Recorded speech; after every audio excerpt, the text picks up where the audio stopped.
Bienvenidos a esta nueva conferencia del ciclo Voces de la Naturaleza, que como sabéis patrocina la editorial Carbrame, dirigida por el conocido naturalista José Ramón de Camps Galobar, que ha montado un proyecto de traducir muchísimas obras de importantes científicos y naturalistas extranjeros al castellano para que puedan conocerse en nuestro país y difundirse los conocimientos científicos y naturalistas que de otra forma aquí no se podían conocer demasiado. Bueno, pues como digo, esta es la sexta conferencia, empezamos en octubre del año pasado y vamos cambiando de temas, unos aves, ahora insectos, hemos cambiado distintos temas del mundo de los microbios, de la última que hizo el doctor Ricard Guerrero, pues ahora lo que toca es hablar de insectos de una forma bastante poco habitual, que seguramente no lo habréis visto en los documentales al uso. Y para ello lo hemos titulado El cambio milagroso, porque realmente parece un milagro lo que ocurre en la metamorfosis de los insectos. Y para ello tenemos a Xavier Bellés, que es uno de los máximos especialistas sobre el tema. Él es doctor en biología por la Universidad de Barcelona. En el 2008 fue fundador y primer director y además profesor del Instituto de Biología Evolutiva del CSIC, el Consejo Superior de Investigaciones Científicas, y actualmente es profesor ad honorem. Fue coordinador del área de recursos naturales del CSIC en Madrid, con 23 institutos de investigación bajo su supervisión. En cuanto a sus especialidades, él es entomólogo, es un colega de pillar bichos, es biólogo evolutivo y se ha especializado en el estudio de la metamorfosis de los insectos. Ha dirigido 21 tesis doctorales y ha publicado 11 libros y solamente 382 artículos de investigación. Yo creo que es uno de los casos que más conozco. No te voy a decir que los he leído todos porque es mentira, pero algunos sí, que son muy buenos, pero 382 yo alucino. Es que empecé muy pronto. Sí, bueno, pero llegar a que te lo publiquen y en revistas de impacto internacional, que no os voy a decir ahora porque se nos iría la hora entera si tengo que hablar de su bibliografía. Pero sí que hay que remarcar que ha realizado aportaciones al estudio de la biodiversidad, incluyendo la descripción de solo 90 especies nuevas de insectos, que no se conocían, nuevas para la ciencia. También, curiosamente, ha hecho contribuciones ha estudiado la historia de la ciencia y, concretamente, el estudio del bestiario medieval, que es una cosa que a mí siempre me ha llamado mucho la atención, ¿no? Los dibujos aquellos de algunos animales fantasmagóricos que nunca han existido, otros que sí, que luego se descubrieron. Bueno, lo que dibujaban en la Edad Media, pues él se ha interesado y ha hecho incluso algunas publicaciones al respecto, lo cual es muy interesante porque rompe un poco con la ciencia estricta, ¿no?, de investigación. Bueno, y en cuanto a reconocimientos, solo para decir los más importantes, es miembro electo y vicepresidente de la Real Academia de Ciencias y Artes de Barcelona y del IEC. Es miembro de la Real Academia de Ciencias Exactas, Físicas y Naturales de Madrid. Miembro de honor de la Sociedad Española de Biología Evolutiva. Recibió el premio Maurice Pic de la Société Entomologique de France. Es premio de literatura científica de la Fundación Catalana para la Investigación. También ha recibido la medalla Narcís Monturiol en el mérito científico de la Generalitat de Cataluña y recibió el premio Prisma de bronce de la Casa de Ciencias de A Coruña. O sea que, bueno, tenemos un buen experto que nos hable del tema.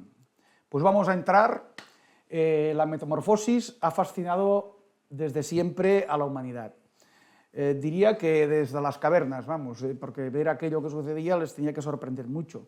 Pero la pregunta es, ¿desde cuándo tenemos documentación que se refiera a la observación o al estudio, de alguna forma, de este fenómeno? ¿Desde cuándo?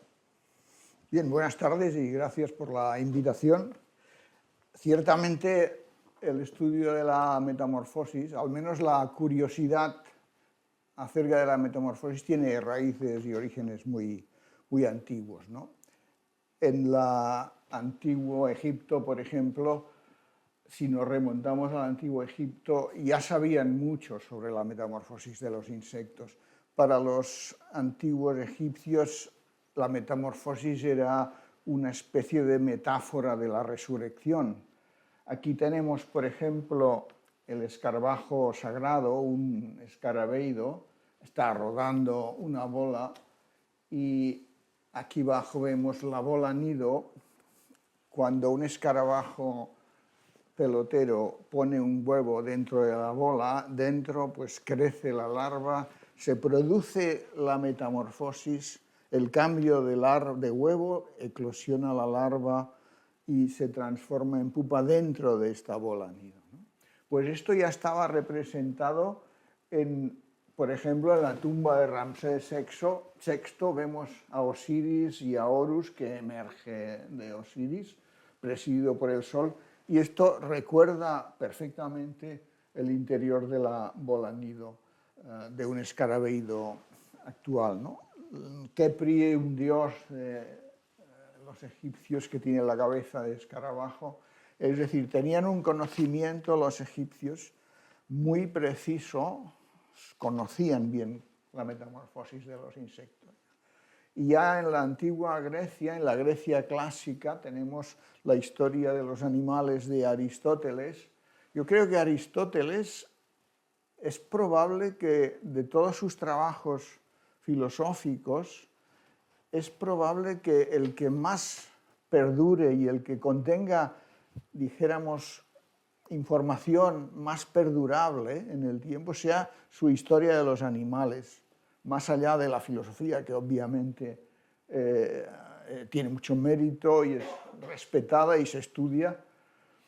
La historia de los animales contiene muchísima información que todavía es veraz y se nota que Aristóteles comprobó esos hechos en muchos de los casos.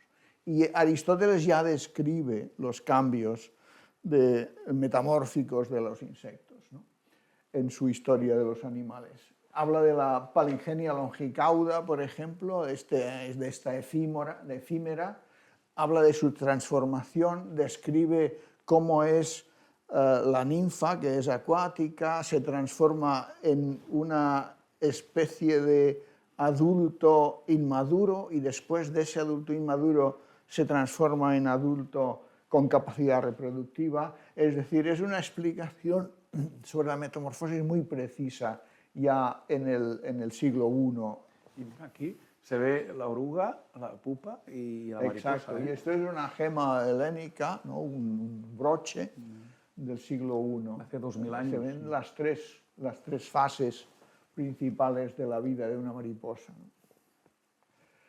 Hablábamos antes de bestiarios, Albert mencionaba los bestiarios. Yo me he aficionado a los bestiarios medievales porque me gusta la historia y los bestiarios medievales son fascinantes, pero no me han aportado ninguna información interesante sobre la metamorfosis de los insectos. Los bestiarios y la época medieval en general representa un periodo que no aporta gran cosa al conocimiento de la metamorfosis de los insectos. El bestiario es un libro que describe un animal, su historia natural, más o menos ficticia, a veces inventada, para los animales que son simplemente imaginarios, y desde ahí saca una lección moral, ¿no? Es lógico entonces que cuando se refiere a insectos se concentre en insectos sociales que tienen las hormigas, las abejas, por su laboriosidad y sacan esa lección moral. Pero vaya, de información científica o empírica, observaciones originales, no hay ninguna. Incluso las representaciones, que son fascinantes, como decía Albert al principio, las ilustraciones de los bestiarios medievales son fascinantes, a menudo muy fieles cuando se trata de animales reales. Pero en este caso vemos que las abejas las retrata francamente mal. A la izquierda vemos estas abejas que tienen una forma aproximadamente de avioneta, y aquí a la derecha vemos unas abejas que ya parecen claramente palomas, ¿no?, que han sufrido una metamorfosis de insecto a vertebrado prácticamente ya. Es decir, que periodo medieval muy poco. Tenemos que esperar hasta ya el 17, en el que tenemos ya la primera monografía entomológica, 1634, escrita mucho antes, pero publicada tardíamente, cuando ya fallecieron los 3 autores que sucesivamente se dedicaron a escribir este libro, pero ya contiene información, podríamos decir, científica. Estamos en el Renacimiento, nacen un montón de ciencias, entre ellas la entomología, y vemos aquí perfectamente ilustrada pues, la metamorfosis, el ciclo de vida del gusano de seda. Esto estamos hablando de 1634. Seguimos en el Renacimiento, 17, mediados finales del 17, tenemos la figura extraordinaria de María Sibila Merian. Esta mujer es realmente admirable porque se enamoró del mundo de los insectos hasta tal punto que ella tenía 50 años, con 50 años se había divorciado de su esposo y se fue a las Antillas holandesas con su hija mayor, Dorotea, a estudiar insectos, porque los insectos de su entorno, Alemania, Holanda, ya los conocía. Y se fue a las Antillas holandesas con su hija mayor, con 50 años, después de divorciarse, a estudiar insectos. Y esto en el siglo XVII, lo cual para mí me parece admirable. Hoy en día esto ya sería difícil, hacer eso, ¿no? Pero estamos en el siglo XVII, los medios de transporte, esos barcos, donde llegó a las Antillas holandesas, hizo allá una tarea extraordinaria y publicó este libro fascinante, La Metamorphosis Insectorum Surinamensis, que presenta unas láminas como la que veis aquí en la imagen. María Sibila Merian, además de una gran naturalista, era una gran pintora, o era una gran pintora y además una gran naturalista, ¿no? De manera que las imágenes son Y además en aquel siglo las mujeres estaban relegadas fuera de todo lo que fuera ciencia y... ¿no? Sí. Consideraban que su función era otra. Exacto, incluso para estudiar pintura, su padre era artista y grabador, un gran Mateusz Merian, pero ella no pudo estudiar en un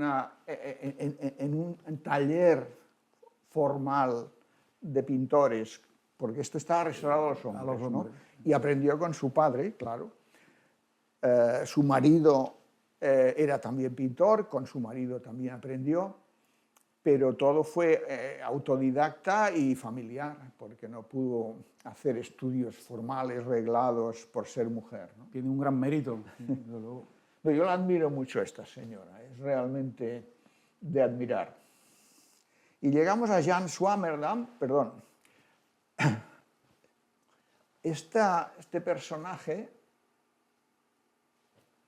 también del 17, Jan Swammerdam era un observador, así como María Sibila Merian descubrió la correspondencia entre larvas y adultos, porque a veces antes de estos estudios las larvas se describían como un animal, como un gusano, y los insectos adultos como otro, y tenían 2 nombres, ¿no? No se relacionaban hasta que no llegan los especialistas, los observadores que los criaron. María Sibila Merian tenía la planta nutricia en su casa, allí los huevos observaba cómo eclosionaban las orugas se transformaban en pupa y conectó todo el ciclo, ¿no? En cambio, Swammerdam fue un anatomista. Lo que hizo Swammerdam es estudiar la anatomía interna de los insectos. Por ejemplo, una de las aportaciones más importantes es ver que la pupa era el adulto en formación. ¿Cómo? Pues simplemente abriendo una pupa, una cosa que nadie había hecho antes, ¿no? Con microscopios rudimentarios, instrumental que se fabricaba él mismo, consiguió pues, estudiar la anatomía interna de muchos insectos y por lo que se refiere a la metamorfosis, ya empezó a clasificar, hizo un estudio global de todos los tipos de metamorfosis que tienen los insectos. Muy bien, un excelente resumen histórico de cómo ha ido progresando el conocimiento de la metamorfosis. Pero metamorfosis no todas son iguales, hay de varios tipos. ¿Nos puedes explicar los tipos fundamentales que hay? Bueno, esto es justamente lo que clasificó Jan Swammerdam. Distinguió tres tipos principales, que son estos. Deberíamos hablar aquí no de metamorfosis, sino de desarrollo después del embrión, ¿no? Después de la eclosión. Porque el primero que vemos es el tipo ametábolo, el cual quiere decir que no tienen ningún tipo de metamorfosis, que son los pececillos de plata, por ejemplo, ¿no? Del huevo eclosiona una ninfa que es prácticamente igual al adulto. Esta ninfa, a través de sucesivas mudas, va creciendo. Después de unas cuantas mudas, bastantes, quizá 15, 20, depende de las especies, se forman las estructuras reproductoras funcionales y entonces el insecto deviene funcionalmente, se puede reproducir. Entonces hablamos de un adulto, pero tiene la misma morfología externa que tenía la ninfa previa, que no tenía todavía capacidad reproductiva. Estos serían los ametábolos, ya reconocidos por Swammerdam en el siglo XVII. Y ya dentro de la metamorfosis tenemos la metamorfosis gradual o simple, la hemimetabolía, en la cual la ninfa que emerge del huevo es prácticamente igual morfológicamente que el adulto. Únicamente que las alas todavía no están bien formadas, son primordios alares, no son funcionales, no son voladoras, van creciendo a lo largo de las mudas sucesivas y tampoco tiene capacidad reproductiva la ninfa. La muda adulta lo que hace es, en la transición de ninfa a adulto, las alas se desarrollan totalmente y son funcionales para volar y el aparato reproductor es funcional también. Pero las ninfas se parecen mucho al adulto. En cambio, la metamorfosis completa o lo metábola es la que más conocida popularmente. En el caso de las mariposas, pues la oruga, la crisálida y el adulto. Son las tres fases que caracterizan la metamorfosis holometábola o metamorfosis completa.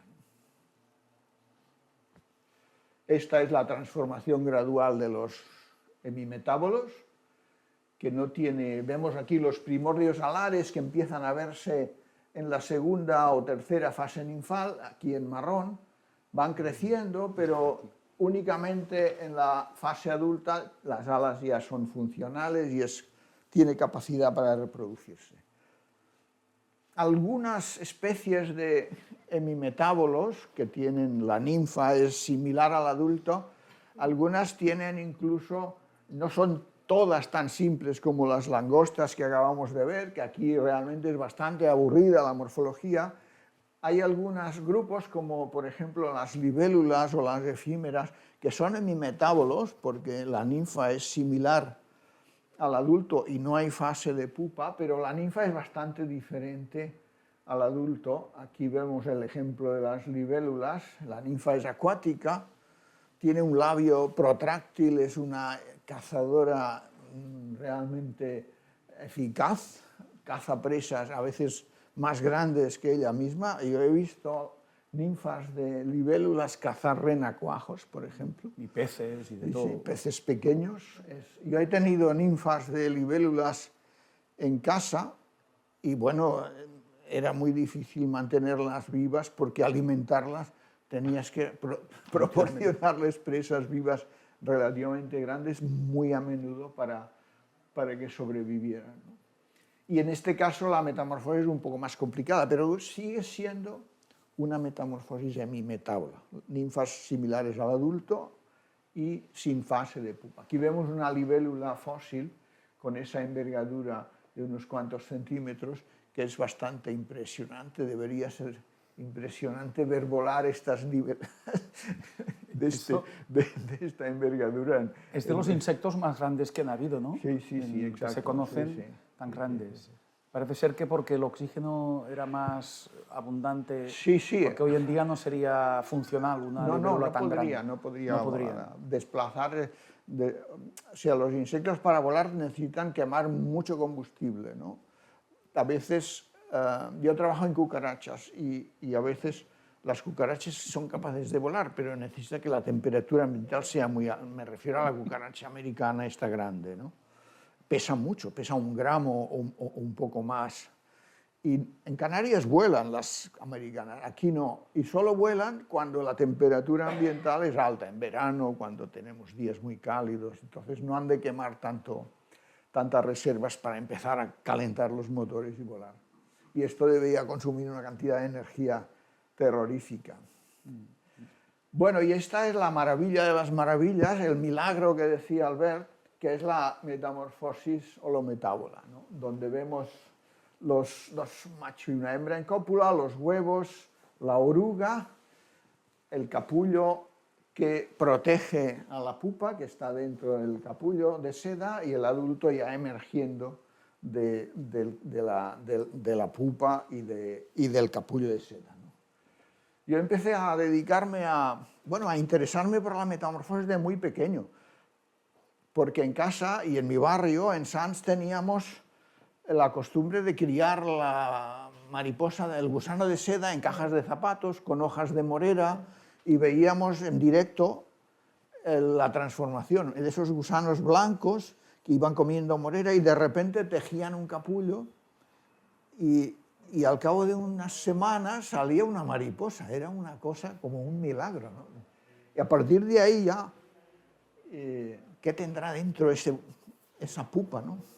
Llegué a abrir algunas pupas, muy pequeño yo, y dentro había una sopa. Y ostras, y de aquí dentro se está formando una mariposa, ¿no? Ahí te cogió para luego investigar Sí, toda la vida. Esto me ha durado, ahora tengo 72 años, pues todo este rato. Sí, sí, sí. La importancia de la metamorfosis holometábola es obvia cuando vemos el número de especies de insectos que practican ese tipo de desarrollo postembrionario, ¿no? Aquí tenemos, este es un poco antiguo, pero más o menos son datos todavía válidos. Hay más o menos 1 millón de especies de insectos descritas. Debe haber entre 20 y 30 millones todavía por describir, pero descritas con un nombre y un apellido hay 1 millón, y de ese millón casi el 85% son holometábolos. Es decir, que esto ya habla por sí mismo del éxito que ha tenido este tipo de metamorfosis. Y el resto, casi todos son hemimetábolos, solo una pequeña fracción son ametábolos, los pececillos de plata y los pececillos de cobre.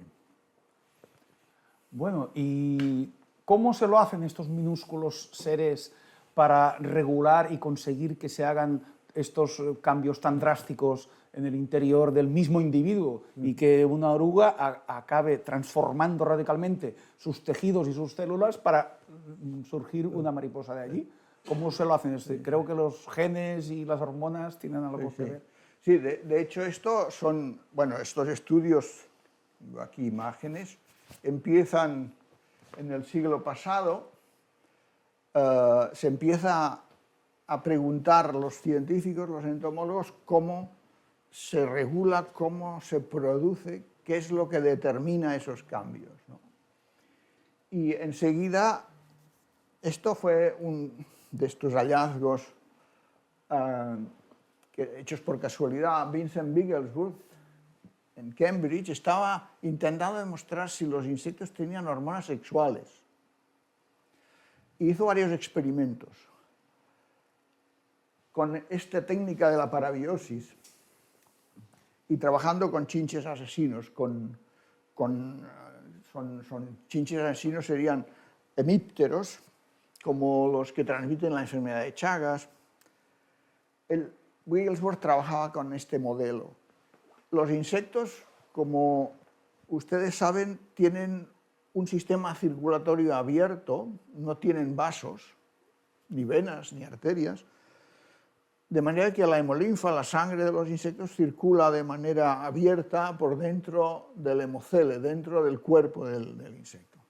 De manera que si conectamos 2 insectos con un tubo capilar, los decapitamos, conectamos ambos insectos con un tubo capilar de cristal y esos dos insectos comparten el mismo sistema circulatorio, la misma sangre.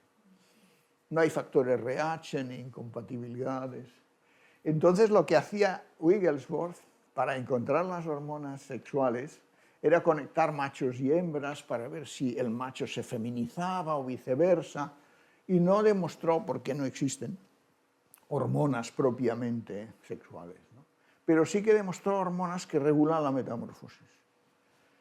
Por ejemplo, se dio cuenta que conectando un individuo joven con un individuo que estaba a punto de pasar a adulto, en última fase ninfal, ese individuo que estaba a punto de pasar a adulto abortaba la muda adulta.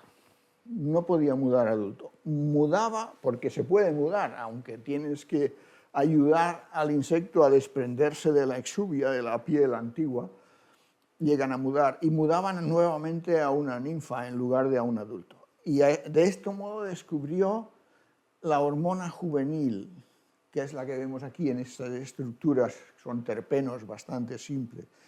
La hormona juvenil lo que hace es reprimir la metamorfosis, impedir que el animal pase adulto.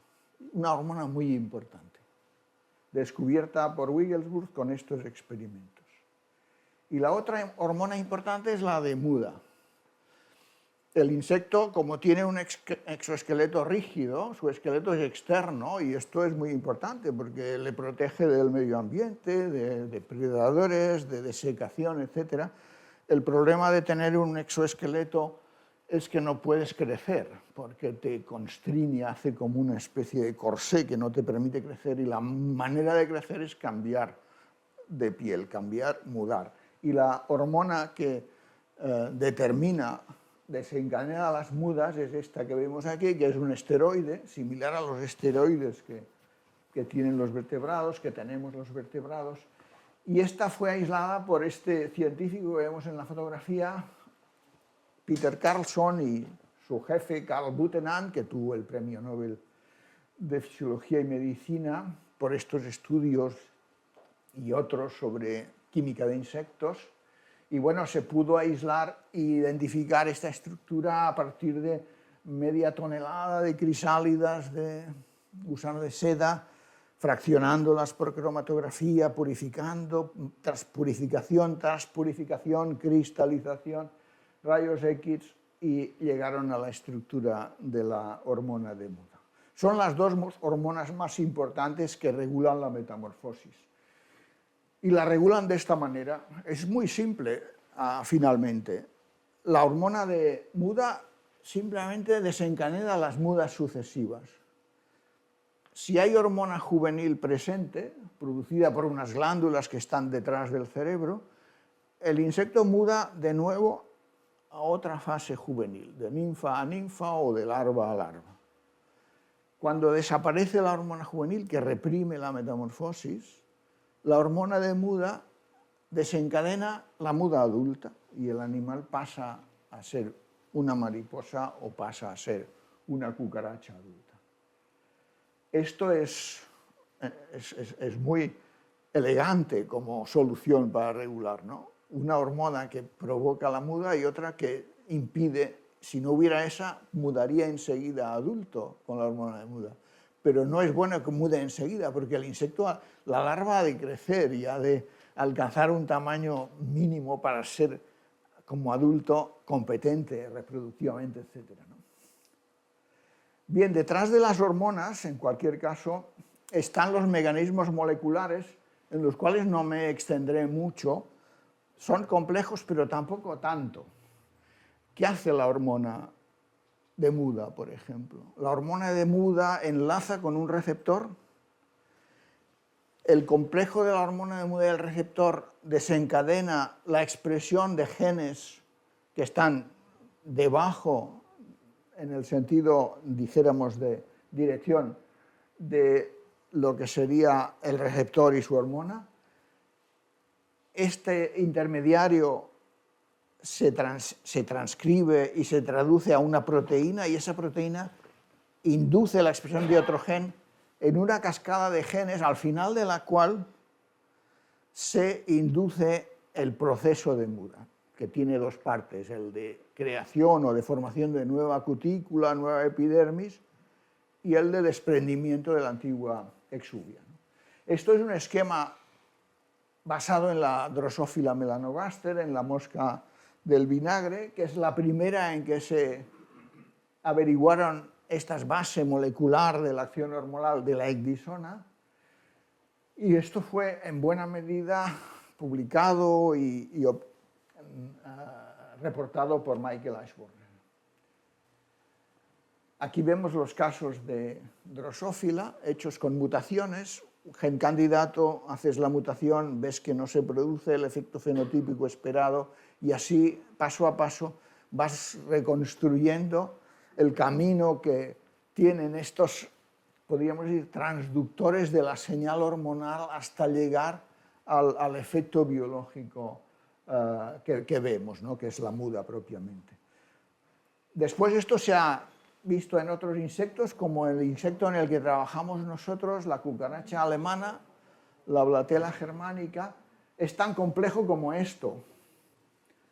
La hormona 20 es la ecdisona, la hormona de muda, su receptor, induce todos estos, induce la expresión de estos genes que inducen la expresión de otros genes, inhiben la expresión de genes anteriores. Es realmente complejo.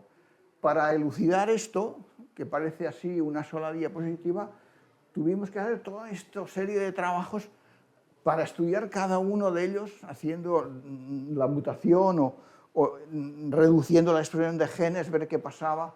Es decir, sabemos ya mucho, pero ha costado un cierto trabajo llegar a esta cosa tan esquemática de flechas y guiones. Como veis, las cucarachas son unos seres maravillosos, prodigiosos, fascinantes, así que cuando veáis una, pensad lo fascinante que es su fisiología, como es.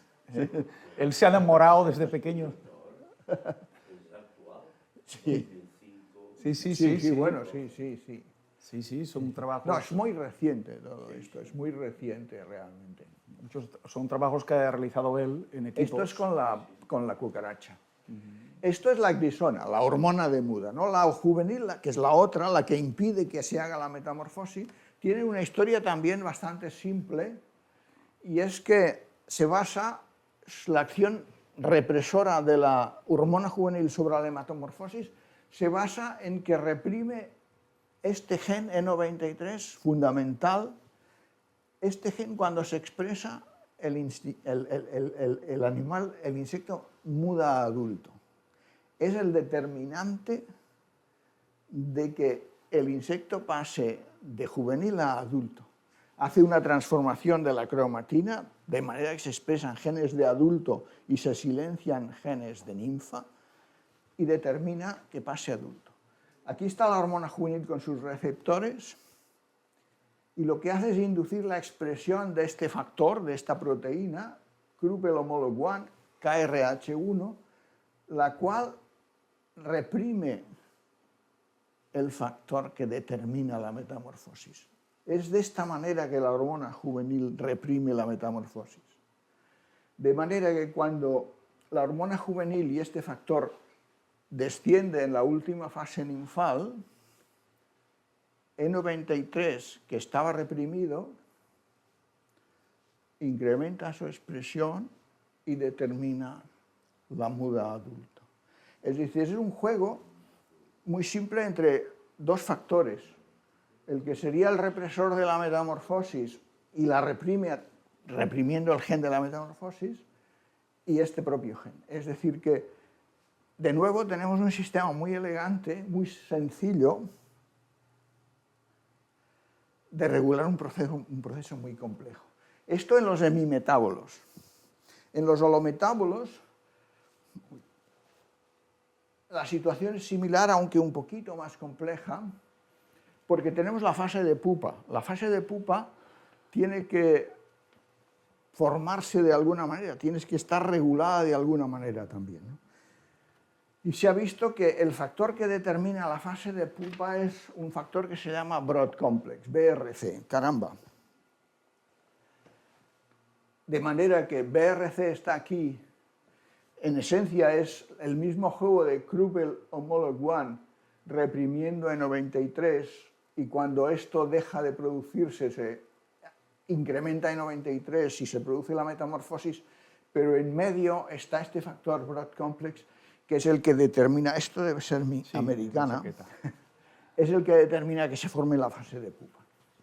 Aquí, durante la fase de pupa, ya desciende Kruppel, desciende Broad Complex, incrementa en 93, y la pupa de este escarabajo de la harina muda a adulto. Bastante complejo, pero en esencia el eje regulador es muy simple y muy lineal. Los detalles, por supuesto, son abundantes, no es tan sencillo, pero el eje en esencia es bastante simple. Bueno, pues muy bien, nos has explicado muy bien este fenómeno tan prodigioso que parece que primero parecía como imposible y en cambio de una manera relativamente sencilla nos has explicado que se puede producir todos estos controles, pero no deja de ser un sistema complejo. Entonces, sobre todo en los de metamorfosis completa, los metábolos. Pero claro, esto, ¿cómo ha evolucionado? Porque, claro, no surgió de golpe un insecto que hacía ese tipo de metamorfosis, sino que ha tenido que ir evolucionando por fuerza. Pero claro, eso intuitivamente la gente puede comprender fácilmente que una jirafa tenga el cuello muy largo, pues porque las hojas de las que se alimenta son muy altas y claro, el animal que conseguía llegar a las que no llegaban los demás, pues esto producía una evolución favorable y por eso los que tenían el cuello más largo pues se reproducían mejor, etcétera. Esto el público en general lo puede intuir. Pero claro, ¿cómo pasar de un insecto que desde que nace hasta que es adulto son de la misma morfología, como has explicado, pasar a que evolucione hasta llegar a eso tan complejo? ¿Cómo se ha producido esta evolución? Bueno, esto empieza a preguntarse cómo evoluciona la metamorfosis, se lo empieza a preguntar seriamente Darwin, claro, en El origen de las especies. Darwin confiesa en su Origen de las especies que el fenómeno de la metamorfosis le deja perplejo, ¿no? Porque de repente se encuentra con que la oruga de una mariposa y el adulto parece ser dos cosas diferentes que pueden evolucionar de manera independiente y no sabe cómo explicar ni el origen ni la evolución. Un amigo de Darwin, John Lubbock, bueno, Darwin, como sabéis, era una persona que tuvo sus dudas en cuanto a aspectos religiosos. Cuando escribe en buena medida, tardó tanto en escribir El origen de las especies porque no acababa de ver clara las conexiones teológicas de sus teorías y el entorno tampoco era muy favorable para explicar sus teorías desde un punto de vista que no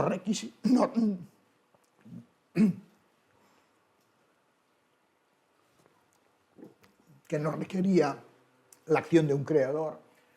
Y en este sentido John Lubbock le ayudó mucho, ¿no? John Lubbock era una persona importante políticamente y estaba muy bien situado. Si Darwin está enterrado en Westminster, es curioso que después de sus trifulcas, no de él, con Wilberforce, con el obispo, resulta que lo entierran en la catedral, ¿no? Y esto es gracias a John Lubbock. Y John Lubbock es el primero que publica una monografía explicando cómo evoluciona la metamorfosis a través de un mecanismo que hoy se ha demostrado que no es cierto, que no se produce así, pero que en aquella época inició un debate que ha durado hasta hace pocos años. Él decía que simplemente los diferentes tipos de metamorfosis, sobre todo completa, se producían porque el embrión emergía en momentos diferentes del periodo de embriogénesis. Si emergía muy pronto, salía una especie de gusano, como las moscas, ¿no? Porque las fases iniciales embrionarias pues, tiene una forma más o menos vermiforme. Contra más tarde emergía, más se parecía al adulto. Y bueno, es una teoría que se ha demostrado que no es verdadera, no se ha demostrado, pero que, como decía, suscitó ya los primeros debates. Hoy en día, bueno, sabemos que los hemimetábolos surgen aquí hace unos 400 millones de años y los holometábolos aquí, unos 350, que el tipo ancestral es el ametábolo, del cual deriva el hemimetábolo, y de los hemimetábolos derivan los holometábolos. La metamorfosis completa deriva de la simple. Y aquí lo que ocurre es que los insectos inventan las alas.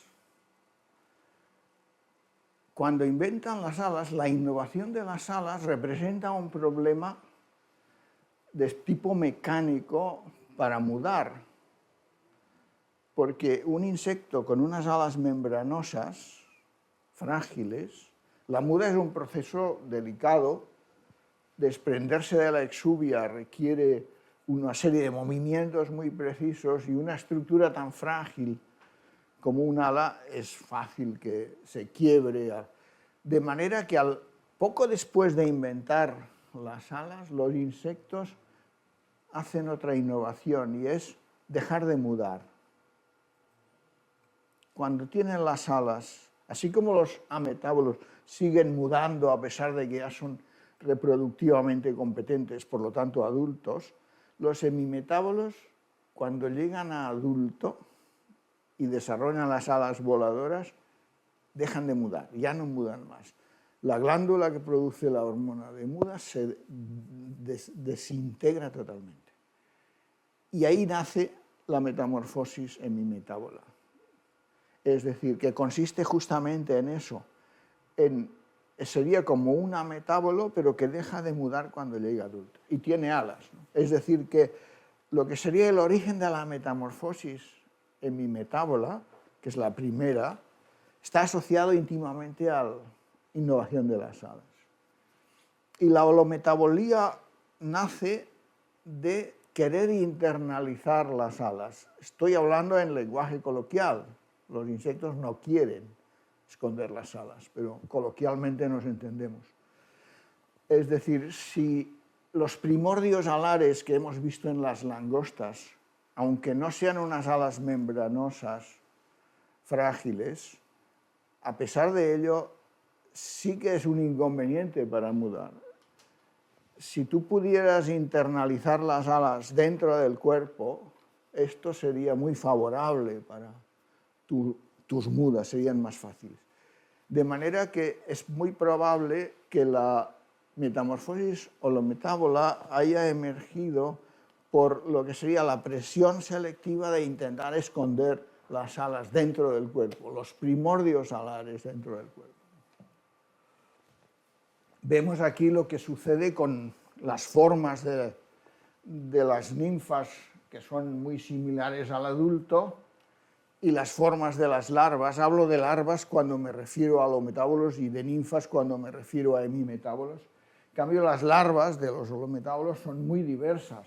En insectos poco modificados, los neurópteros, por ejemplo, las larvas son bastante similares al adulto, se desvían poco, pero ya en las moscas, en que, vamos, habréis visto larvas de moscas que son como gusanos, son vermiformes, sin patas, son ápodas, etc., ya son muy diferentes del adulto, ¿no? Se han desviado mucho de la forma del adulto.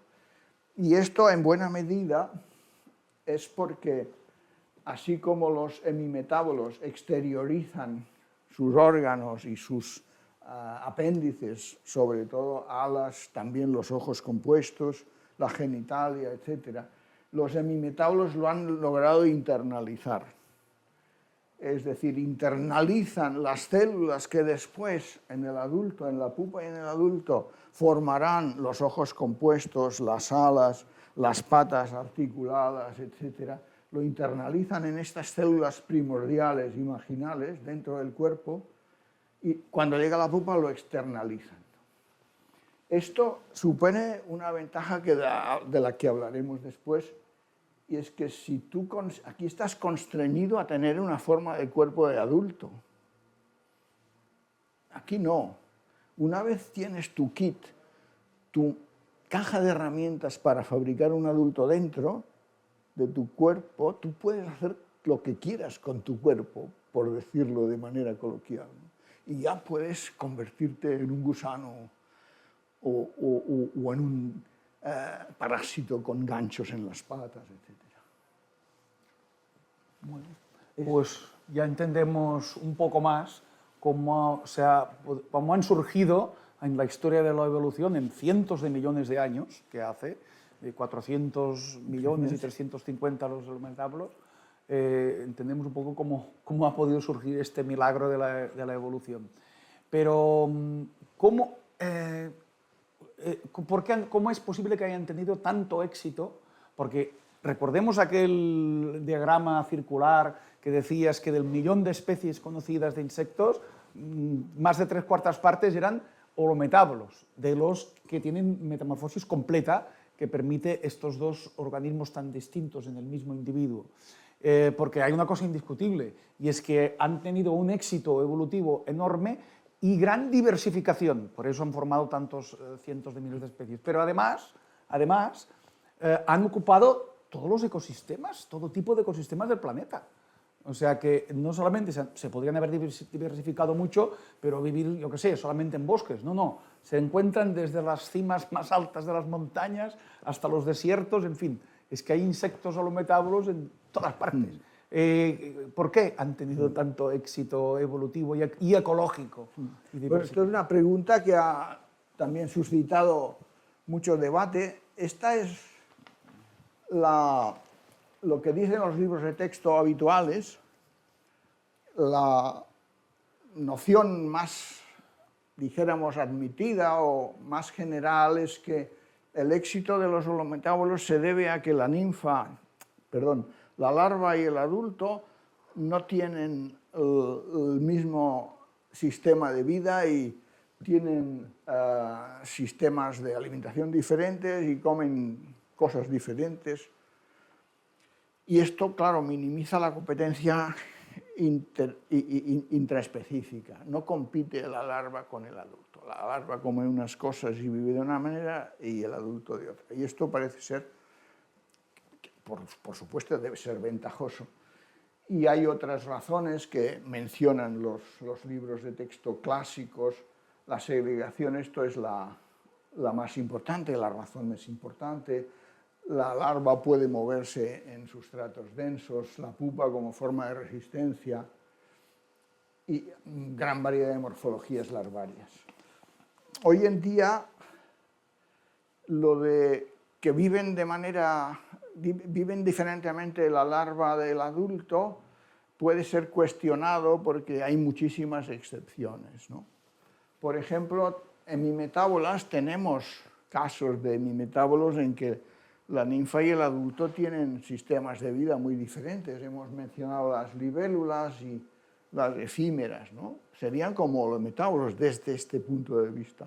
No compiten el adulto y la ninfa, pero no han tenido un gran éxito evolutivo si lo medimos en términos de diversidad. 3.000 especies de efímeras y unas 6.000 de libélulas.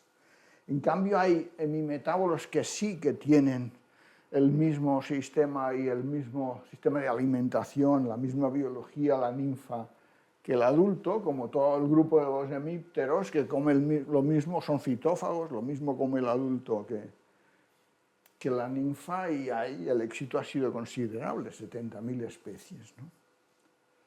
En cambio, si vamos a los holometábolos, vemos también lo contrario. Hay holometábolos que sí, que tienen un adulto muy diferente de la larva y que han tenido un éxito relativamente escaso, como los rafidiópteros, con mecópteros y megalópteros, que son holometábolos, pero no han tenido gran éxito.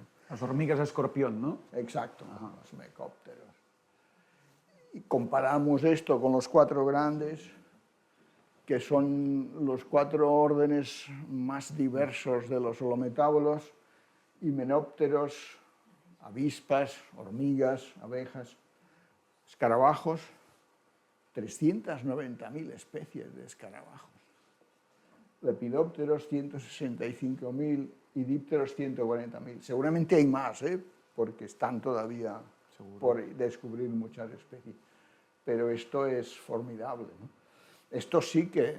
Pero en cambio los anteriores diríamos que no cumplen con la regla de que como tienes un modo de vida diferente, larva y adulto, serás más exitoso. Hoy en día más o menos se combinan diversas nociones, pero la más importante es la noción de evolucionabilidad, evolvability en inglés.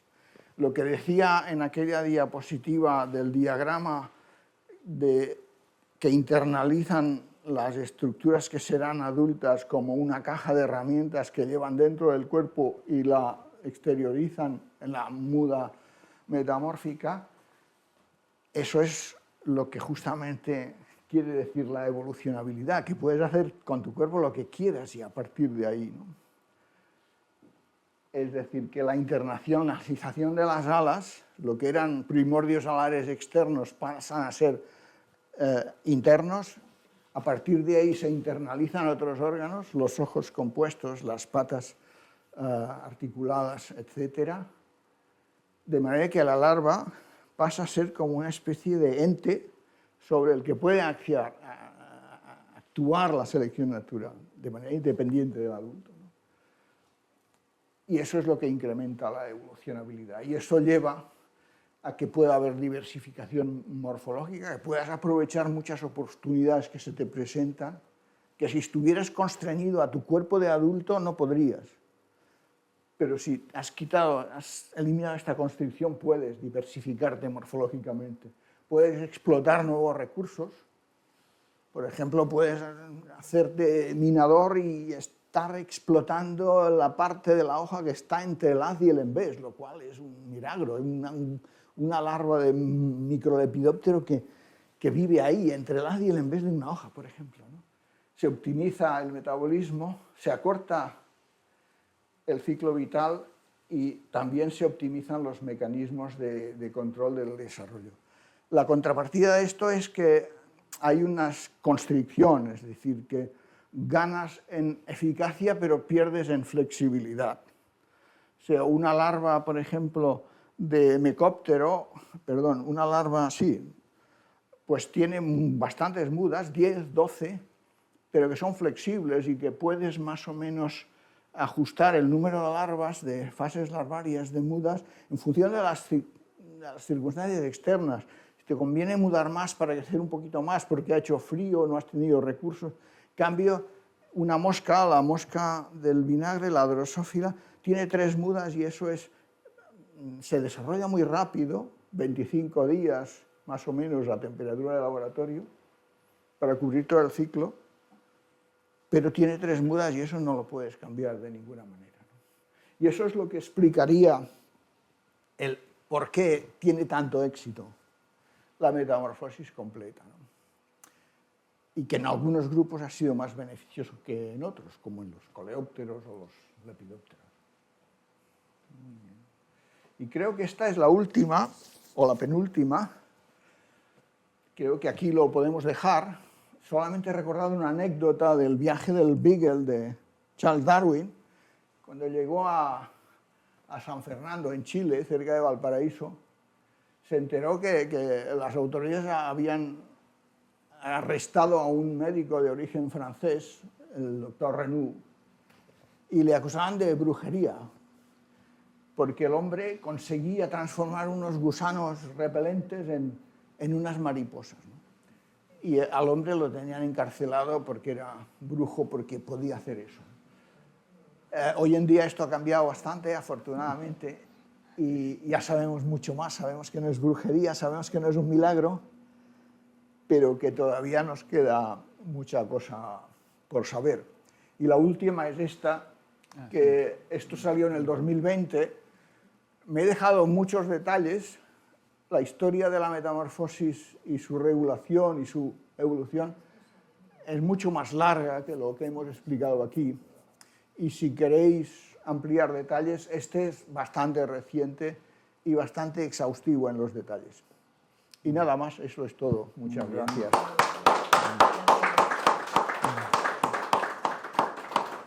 Pues muchas gracias, doctor Vallès, por todas estas explicaciones en estas etapas tan bien definidas, ¿no? De la historia de su observación y estudio, de los tipos de metamorfosis que había, de cómo han ido evolucionando a lo largo de la historia del planeta y finalmente el por qué han tenido tanto éxito ecológico, ¿no? Pero bueno, tenemos un tiempo por si queréis hacerle cualquier pregunta. Aprovechemos que tenemos aquí el experto. Cualquier cosa que os haya quedado. Todo ha quedado clarísimo. Una de dos, todo clarísimo, o no han entendido nada. Una de dos. Sí. Dirás tonta, No, hombre. pero la harina, estábamos comentando con mi señora, en la harina aparece el escarabajo ese de la harina, ¿no? Sí.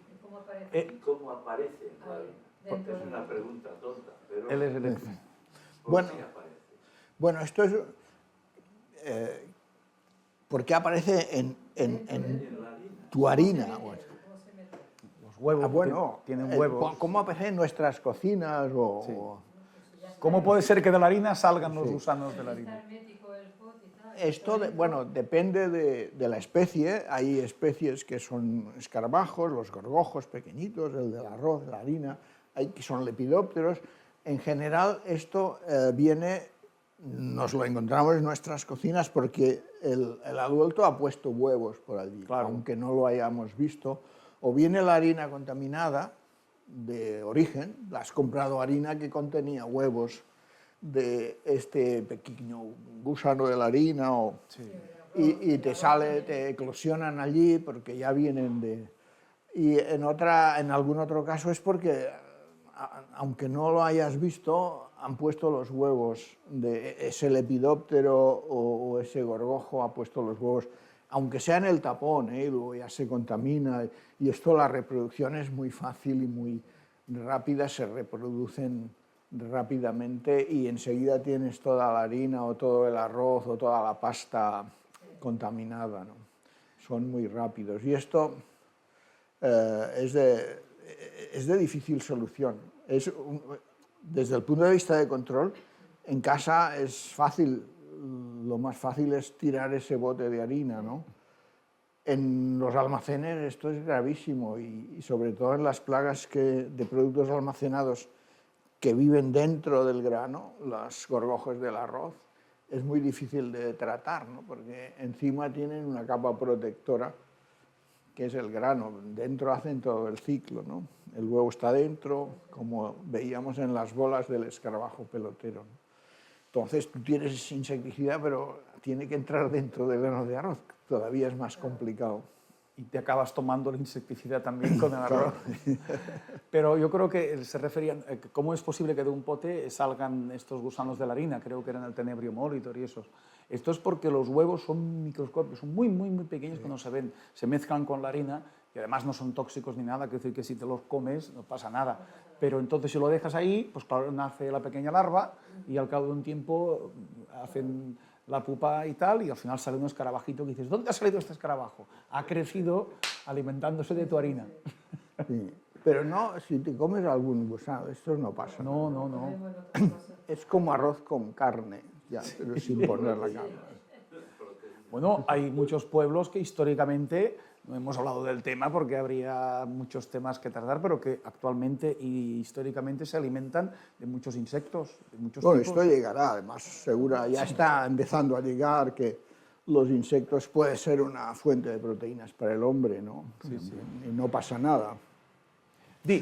No, que hay ahora un nuevo modelo de negocio, que es el criadero de grillos, aquí en Cataluña, para vender, como hacen en los países orientales, fritos y Sí, ya sí. tienen unas granjas muy grandes para producir este tipo de grillos, escarabajos. Pero luego lo procesan para alimentación humana. Sí, sí, sí. Ah, vale. Sí, sí. Es muy... Sí, la pregunta que yo quería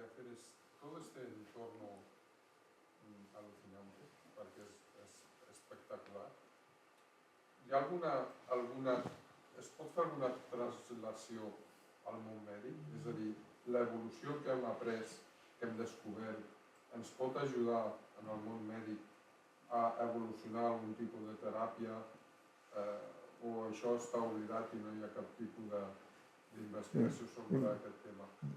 Sí, li responc en castellà perquè així és millor, ¿no? Sí, sí, porque hay una audiencia online. Puede tener aplicaciones en el mundo médico.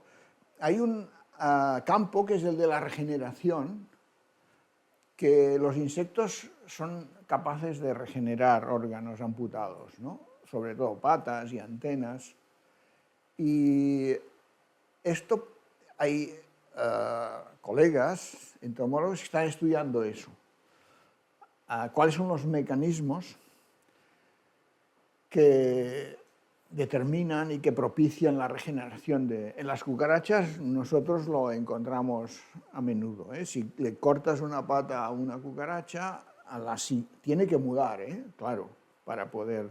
Pero a la siguiente muda regenera. Si cortas un trocito pequeño de tarso, lo regenera todo. Si le cortas toda la pata, empieza regenerando a la próxima muda el fémur, después un poco la tibia, pero regeneran. Y esto lo están estudiando para ver si este tipo de procesos puede tener alguna aplicación en la cicatrización de heridas, por ejemplo. Porque tiene algunas, desde el punto de vista molecular, los mecanismos que determinan la regeneración del tejido tiene similitudes, los genes, con los que operan en la cicatrización. O sea, por ahí puede haber alguna utilidad médica. Pero no son grandes. No son un modelo... Hay curas Sí. de lugares en que ponen gusanos, que no sé si son gusanos o son larvas, que se comen específicamente el tejido necrótico. Sí. Y entonces eso cura, y es una curación comprobada y tradicional. Sí.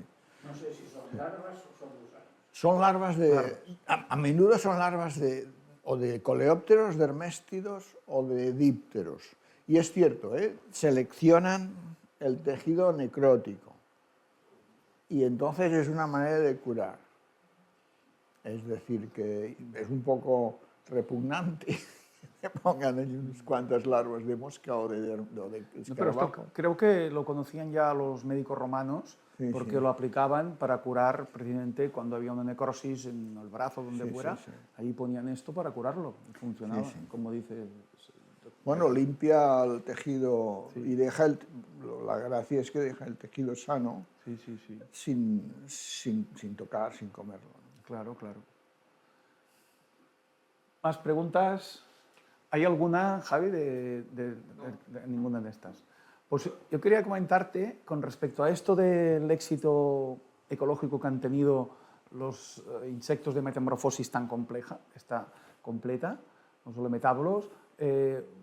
Hablando con el doctor Margalef hace mucho tiempo, llegamos al acuerdo de que uno de los factores sería que al conseguir que tenemos una oruga y tenemos una mariposa, por ejemplo, que son tan distintos, se pueden especializar de forma que la larva se especialice en comer, y efectivamente, si alguien ha criado, verá que cuando sale del huevo lo primero que hace es comer, va comiendo y multiplica miles de veces su peso, y llega al extremo de que entonces el adulto tiene que comer poco o nada, porque hay grupos de lepidópteros, que es lo que más conozco, hay familias enteras de mariposas en que el adulto no come nada. Es decir, que es tan eficaz este sistema de especialización que la oruga lo come todo, come lo que necesitará ella misma para crecer, la crisálida para funcionar todos los cambios, el adulto para vivir, volar y reproducirse, y el huevo, todo. O sea, y entonces, claro, como ya resuelve todo el tema de la incorporación de materia y energía, pues entonces el adulto no tiene por qué pensar en eso y solo tiene que pensar en dispersarse, reproducirse, y eso lo puede hacer con gran eficacia. con unas alas que sean identificativas para el macho que localice a la hembra, identificarse entre especies, en fin. O sea, es conseguir dos funciones, una división del trabajo. y hacerlo más eficaz, porque si no tienes que hacer muchas cosas, pues no puedes especializarte tanto, ¿no? No, esto tiene mucho sentido. Y que, bueno, desde luego las fases juveniles, su obligación es crecer, ¿no? Para hablar coloquialmente, y lo que tiene que hacer es crecer hasta alcanzar el tamaño crítico que se requiere para ser un adulto funcional. O sea que su actividad fundamental es comer y crecer. Y cuanta más crezca y acumule recursos la larva, menos, o la ninfa, menos trabajo tendrá el adulto para obtener recursos para reproducirse, que necesita muchos, ¿eh? El caso más extremo que yo conozco en este sentido es algunos insectos cavernícolas, sobre todo coleópteros. Algunos coleópteros cavernícolas, que son especialistas, lo que sería la estrategia de la K, muy especialistas, la hembra pone un solo huevo, que es muy grande, ocupa casi todo el abdomen de la hembra. Escarabajos pequeñitos de la familia de los leptodíridos que tienen 4 milímetros. La hembra, los casos más extremos de especialización a la vida cavernícola. Un solo huevo. Y ese huevo construye una celda de arcilla que protege ese huevo. Y ese huevo eclosiona una larva, hace una muda o dos, pasa a pupa dentro de la celda de arcilla. No come nada, ni la larva, ni la pupa, por supuesto. Y de ahí emerge el adulto que vuelve a...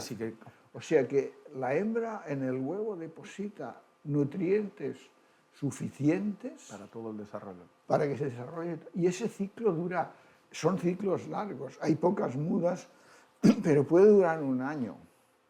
Y con los nutrientes que ha almacenado ahí la hembra, es suficiente para sustentar toda la vida juvenil y pupal del insecto, ¿no? Que es una cosa excepcional. Esto permite la especialización de cada fase. El doctor Margalef pone un ejemplo didáctico, es decir, ¿qué tipo de vehículo sería más eficaz si tenemos que hacer una larga recorrido por la Tierra? Y digan, hombre, si tiene que ir por todos los sitios, o sea, si tiene que correr mucho, pues un coche de carreras y tal. Pero claro, y luego, ¿qué sería más eficaz? Un Jeep 4x4, porque podría... Claro, en las partes de carretera el coche ganaría, pero cuando llegase al desierto, allí se queda. Entonces, el Jeep 4x4 atravesaría perfectamente el desierto, pero iría muy lento.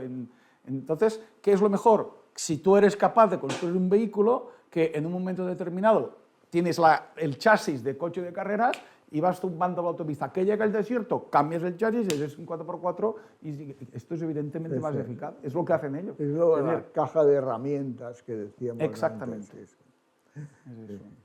Esta estrategia del cavernícola es muy útil porque la fase larvaria y la pupa son las más frágiles, las más inermes, están sujetas a cualquier depredador y claro, si tu madre te mete allí en una cápsula de arcilla y te proporciona todo el sustento hasta que eres adulto, representa una ventaja enorme, ¿no? de supervivencia. Pues ya vemos de lo que es capaz la naturaleza y las maravillas y de la evolución. Bueno, pues nuevamente muchas gracias y quedemos hasta la próxima. Muchas gracias por eso. Y ya quedáis convocados todos a la del mes que viene, que será el 1 de abril. El primer martes también, que será el 1 de abril. Y la haremos, a lo mejor podrá ser solamente online porque la hará un especialista que vive muy lejos y entonces no tiene posibilidad de venir, pero bueno, lo podréis seguir todos inscribiéndoos normalmente y recibiréis el link para poderla seguir y luego si ese día a esa hora no podéis, recibiréis otro link cuando esté colgada en YouTube para poderla ver. Que igualmente recibiréis todos para esta, si algún compañero vuestro o vosotros mismos queréis volverla a ver con calma, recibiréis también un link para poderla mirar cuando deseéis. Pues gracias por vuestra asistencia. Muchas gracias. Bueno.